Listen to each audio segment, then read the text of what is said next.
So we treat the Laplace transform as the linear transform. Linear means same as when you do the linear combination, the Laplace of the constant alpha time function f plus the constant beta time function g, or Laplace of the sum is the sum of the two Laplace transforms. And the constant, you can treat it as the constant multiple. Since one of them, the Laplace of the f of t is the capital F at s. Laplace of the g is the capital G of the s. So this property is called the linear transform property. That means in the case that we have the sum or the combination of functions, when you find the Laplace transform, you just treat it term by term and treat it as a linear function, as the linear combination property. For the theorem, for the example, or I mean for the homework or the exam, if it's asked to find the Laplace transform and doesn't mention about using the definition, you just use the table.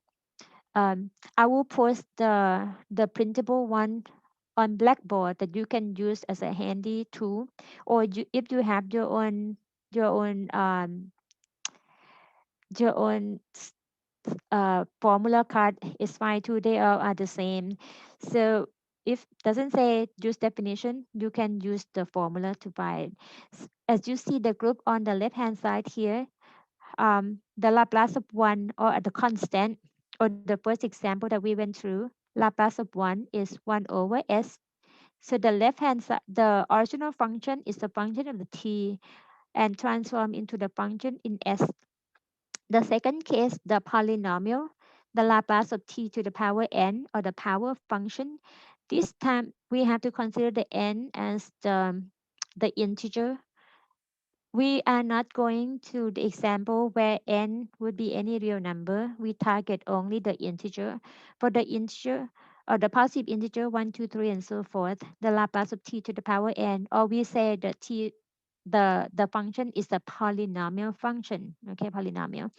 The power n will return n factorial for the numerator of the transformation and divided by s as the independent variable of the transformation raised to the power n plus 1. So you add the power by 1, but it will be the power of the s in the denominator part. And then the consequence of it, like you can rewrite the t to the power n into the form of the Laplace of the n minus 1 power. So don't worry about this too much. If you do the problem, you can see the pattern of the term comes out. The third one is the exponential, e to the power at. As you identify what is the a, or the coefficient of the t as a power of the e here, you can use it as the s- the the value that you subtract out from the s for the denominator of the transformation. The examples that I did not cover is about trig function.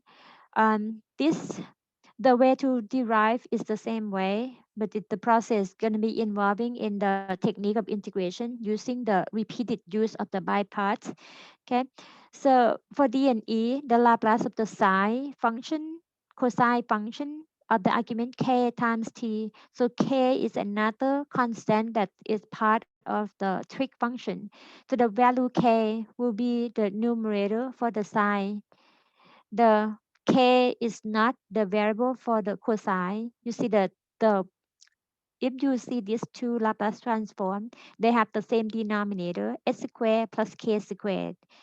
You're gonna obtain the function in s no matter what, because that's the definition of the Laplace transform. But for the trig function, the sine, the k will be the numerator. For the cosine, the s gonna be the numerator. Okay. For the hyperbolic sine and hyperbolic cosine is similar form.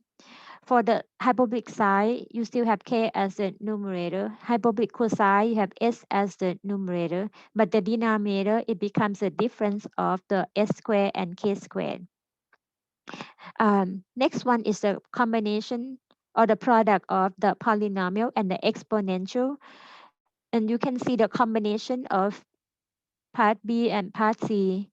As part B, the polynomial transformation, you have the factorial and the power n plus 1. You have the factorial and the power n plus 1.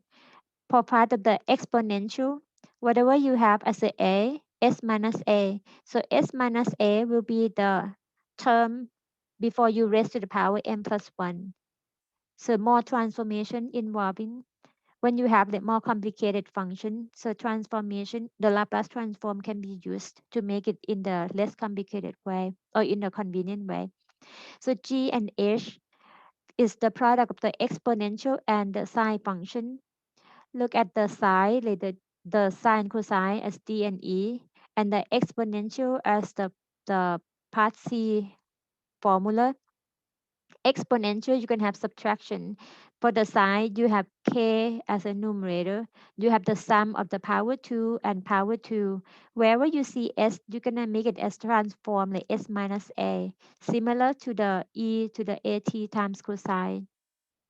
But wherever you see s, you're going to make it as transform as s minus a, s minus a. But the rest, they have the same pattern. And it apply the same way for the hyperbolic sine, cosine multiplied by the exponential. Hyperbolic sine, numerator k, hyperbolic cosine, numerator s involving s, so going to be s minus a because the exponential of the e, and divided by the difference of the quantity square and the quantity squared. Okay, um, so after this part of the package, we're gonna use the formula, and you can see it's very convenient as it comes out. You don't have to deal with the definite as a improper integral like the earlier part of the package. All right, for example, um, problem asks you to find the Laplace transform as a function of the s from applying or do the Laplace transform of the given the function f of t. You start with the function in terms of t. 1, 2, 3, you have polynomial, you have exponential, and you have the trig function. So treat it as a linear transformation, the Laplace of the function f of t, which is the Laplace of t squared minus e to the negative 5t plus psi of the 2t.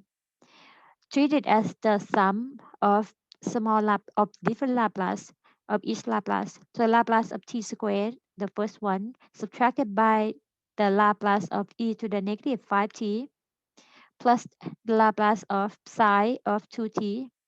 Okay, and then we work on one at a time. For the first one, just this is a polynomial where n equals 2. Okay, for n equals 2, what we have from the formula, we go back real quick. T to the power n factorial. I'm put a note here. The Laplace of t to the n is n factorial over s to the n plus 1. Since this case is n is 2, so the Laplace of t squared is 2 factorial divided by s to the power 2 plus 1. Okay, we just follow the formula directly. And then the second one is the e to the power negative 5t. This one, if you write it as e to the power at, that means a is negative 5 for this problem. And the formula to find the Laplace of, so the Laplace of e to the at is 1 over s minus a. As you know, what is your a? You use the formula as 1 over s minus a, which is minus negative 5. And then the last one, Laplace of the sine, the Laplace of sine kt is k as a numerator divided by s squared plus k squared. Because these are three formulas that we apply for this problem. So our case, the k is 2. Then the Laplace of sine 2k would be 2 divided by s squared plus 2 squared. And then the rest of the problem, you just simplify the numbers as much as you can. 2 factorial is 2. over s to the power 3 minus 1 over s plus 5. And then the last one is 2 divided by s squared plus 4. Now you have the, the Laplace of the given function f of t. From this formula, we identify what we have in the problem. We have a as negative 1 and k as 1. And now the Laplace of e to the negative t times hyperbolic cosine of the t gonna be s minus negative 1 divided by the quantity s minus negative 1 squared minus the k, which is 1 squared. And then we write it as s plus 1 divided by s plus 1 quantity squared minus 1. And the bottom, you can clean up a little bit more by expanding s plus 1 squared to be s squared plus 2s plus 1 minus 1. Negative, negative cancel. Now we have s plus 1 divided by s squared plus 2s. And something that you can do more, just factor the s out to be s multiplied by s plus 2 for the denominator. So the Laplace of e to the negative t hyperbolic cosine of the t is as this function.